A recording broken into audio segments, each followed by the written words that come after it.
Պարոն նախագահ, նիստի առնչությամբ ինչ դիտարկում ունեք, ինչ էին ուզում ճշտել, ինչից էին վախեցել։ Ցույց տվեք, բան չասեմ, էլի մեկ այլի գալու է։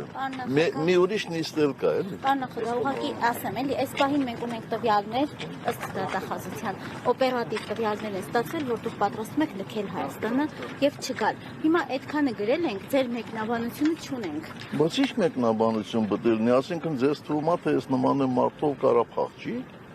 Դա մեկնաբանություն է արդեն։ Դա մեկնաբանություն չէ, դուք ինքներդ պետք է իմ փոխարեն մեկնաբանեք։ Ես որտեղից եմ փախել, որ ստեղից փախնեմ։ Դրա համար ուզում եմ հասկանալ։ Ես ասեցի, որ նույնիսկ եթե ես վստահ եմ, որ Հայաստանի որևէ դատարան ինձ կդատապարտի մահապատժի,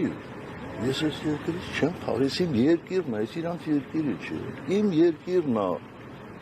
Ես իմ երկրից ու պետք է փախչեմ։ Օպերատիվ տվյալներ էին ներկայացում, Ինչ օպերատիվ տվյալներ։ Այդ օպերատիվ տվյալներով ես արդեն փախած պետք է լինեի վաղուց։